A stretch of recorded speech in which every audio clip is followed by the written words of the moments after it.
Welcome, Ron Whitehead. Shithouse Manifesto.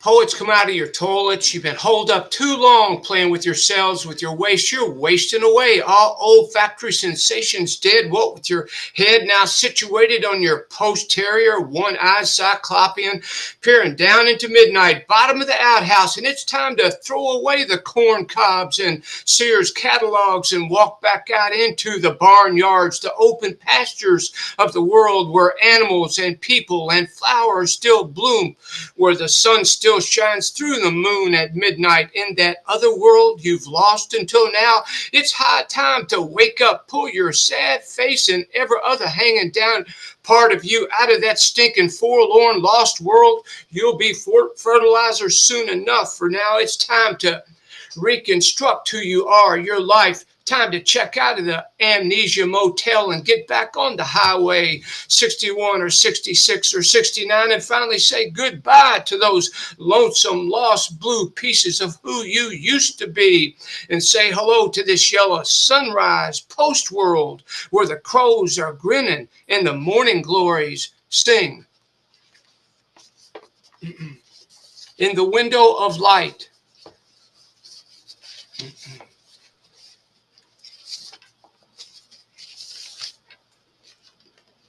She whispered, come sit on the back porch in your rocking chair and watch. Tell me what you see in the 15-minute window of light when the sun is setting, illuminating the flowers most perfectly. See the bees on the echinacea? See the bee with the halo? Sit here while I take photos. She kissed me gently, then opened the garden gate. I was in a twilight state. When she invited me to the back porch, I was writing a poem about the ghost of slaves still beckoning us from the auction block to remove their chains, about the Sioux ghost at Wounded Knee still beckoning us to set them free. But as I watched the orange and yellow rays of the setting sun filter through the branches and leaves of the bent and struggling river elm tree, filter through the slits of the knot-ridden hardwood fence, I forgot all about my poems. Hypnotized, I stared as she moved gracefully, carefully, steadily, gliding into position, gaining the perfect angle for shots of flowers and bees. In the window of light, all I could see was the vision of a radiant halo circling her wild red hair, and in those moments, those minutes, my speechless heart pounded out of my chest and rocked my chair. The dance. Life is a precious moment, embracing, then letting go. We wear these garments, dwell in these temples briefly. We are short-lived, temporary, sun worshippers. We are delicate, pale pink blossom on Van Gogh's almond tree. Our fine attire covering bones, dancing bones, the bones of life, loving bones, bones in love. The dance, a waltz, fragrant spring wind carries us to the end of the night.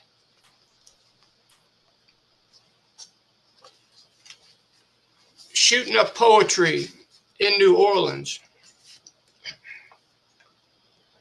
Near the levee, a maroon Hudson sedan driven by Neil Cassidy pulls up to a dilapidated old house with tall grass and weeping willows in the yard. It's 509 Wagner Street, Algiers, the home of William S. Burroughs. Neil, Jack Kerouac, Al Hinkle, and Louann Henderson arrive from the road to spend a few days with Burroughs. Burroughs rarely goes out except to make his connection. He invites Kerouac to try his orgone accumulator. Burroughs says, sit inside and you'll absorb life principle atoms right out of the atmosphere. He attempts to convince Kerouac into abandoning his road trip with Cassidy. Years later, I'm in New Orleans, standing outside the Howlin' Wolf Club. I'm here to produce yet another Beat Generation spirited 48-hour nonstop music and poetry insomniacathon, and I've been burning up the road day and night with no end in sight. I'm feeling burnt out, tired to the bone, so I'm searching for a fix of poetry to shoot into my blood, to rejuvenate my spirit. I'm calling on Bill Burroughs and Jack Kerouac and Neil Cassidy, but I haven't found my orgone accumulator, my new poetry yet, and my head is hanging so low it's dragging the ground. I've known nothing but failure lately, and I've been burning the candle at both ends so long there's nothing left of me but smoke and ashes. So I'm wondering if the time has finally arrived for me to become cinder for that long distance, never ending railroad track to nowhere. My spirit screams out for help. And in a flash, I hear Allen Ginsberg whisper, "Take a hand, share the word." And out of the blue, the poetry gospel starts flowing through my groin and my gut and my heart and my head.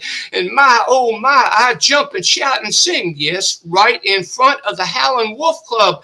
I'm grabbed hold of by the poetry spirit. And now someone's singing and banging on a piano. So I open the door and peek in, and lo and behold, there's Dr. John doing double note crossovers and over and unders. He's doing his ooh la mala walla and zoo zoo ya ya. He's playing and speaking in tongues right here in the middle of the holy New Orleans afternoon, and out of the blue, I find the poetry I've been looking for. I look up and there's the full moon smiling at me from over the Mississippi River, and I think of Algiers and Bill Burroughs and Jack Kerouac and Neil Cassidy, and I think of Neil's flame gone, gone, gone, his naked body lying beside those long distance never-ending railroad tracks to nowhere.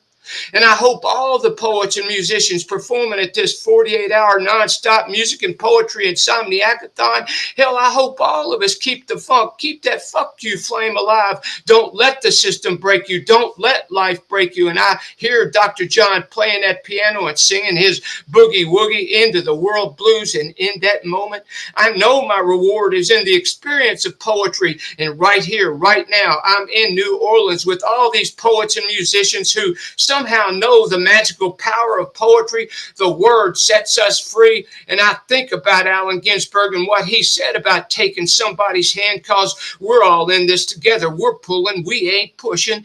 We're letting it be. We realize that when one of us is lifted up, we're all lifted up. And I realize that poetry is life, and life is poetry. And I feel an energy rising through me, growing strong, coming from poets and musicians of all ages. And I don't feel like failure anymore. I feel good. I feel strong. I feel reborn into poetry, into life. And it feels like resurrection, rebirth into poetry right here, right now, shooting up poetry in New Orleans.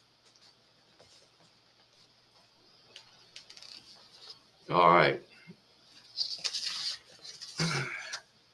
I lived in Iceland for a couple of years, 98 to 2000, and I had many friends there perform with some of their best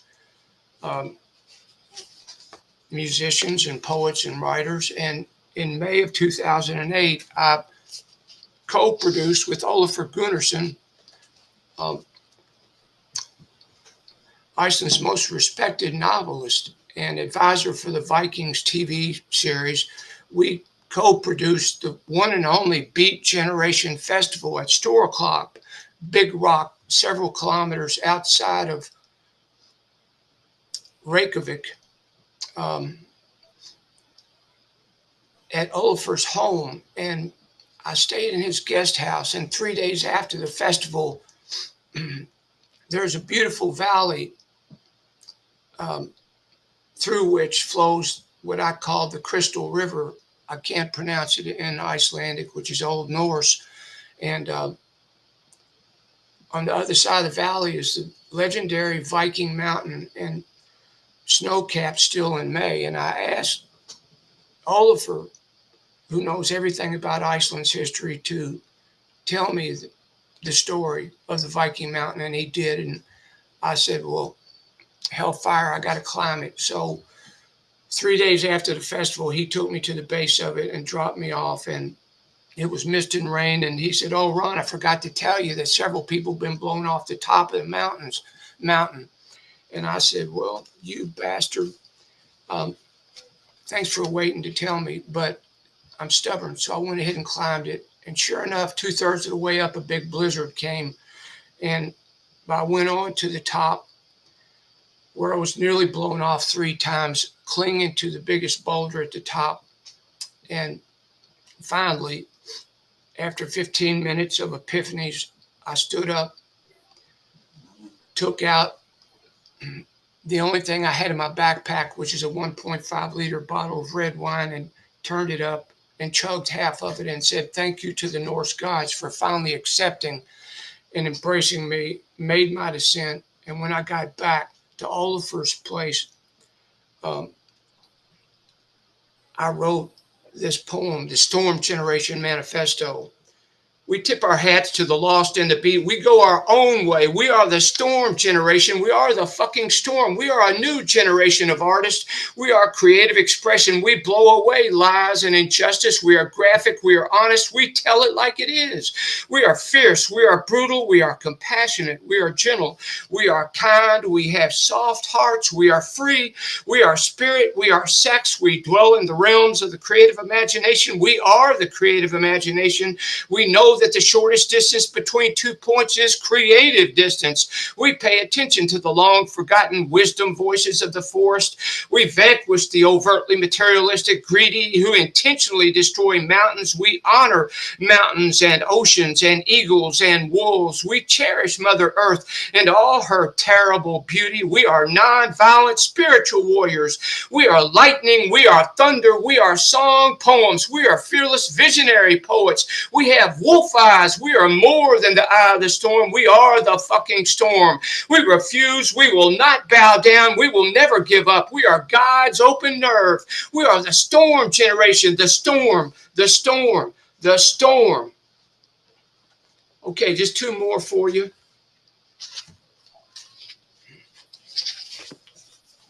Prayer. Deliver me from fear. Remind me constantly that fear is forever overcome by love.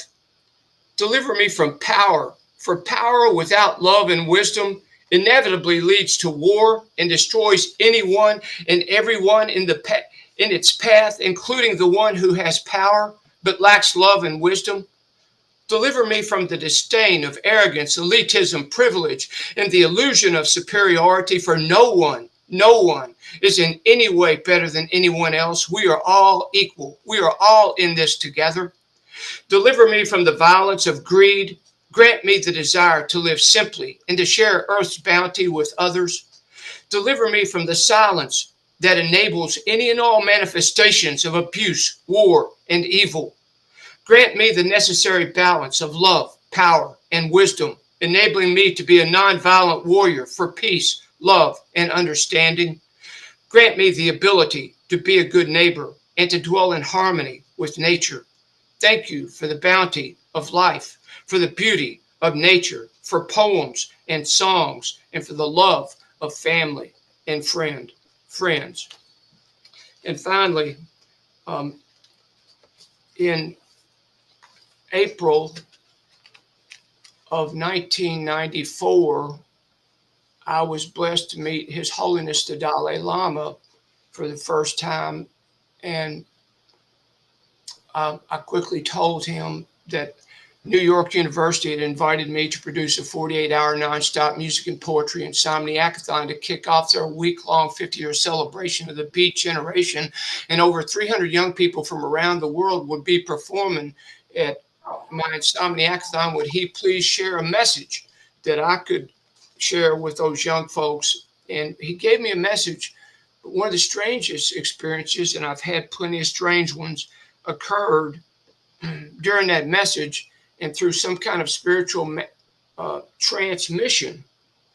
All I heard was this poem, which was recorded, which I wrote down and mailed to him, hand wrote, shared my experience with him, and asked him if I could produce a poster of it. And I got a nice letter back from him, and it's now all over the world, including in his private office in Dharamsala, India. It's titled "Never Give Up." Never give up, no matter what is going on. Never give up. Develop the heart. Too much energy in the world is spent developing the mind instead of the heart. Develop the heart. Be compassionate, not just for your friends, but for everyone. Be compassionate. Work for peace. in the world and in your heart, work for peace. And I say again, never give up, no matter what is going on around you. Never give up. Thank you, Finn, for inviting me to be on your program today, and congratulations on being named Scotland's Lifetime Beat Poet Laureate. That's a big deal, whether you think it is or not. And and so I'm honored to be on your program, and it's fantastic to hear everybody read their wonderful work. Thank you. Oh, no, thank you. And I do appreciate how it's a huge honor, believe me. Although the people around here don't give a shit. I do. Thank you very much indeed. But I said before, my daughter, a friend told me to put it on Facebook. Go and put it on the village Facebook page. And I thought, no, I'll put it on. Two people liked it. Once my daughter and once a friend in the next village. And I thought, see, I shouldn't have put it on. But there you go. Thank you very much indeed, Ron. It's been an absolute pleasure. Let me just stop the recording now.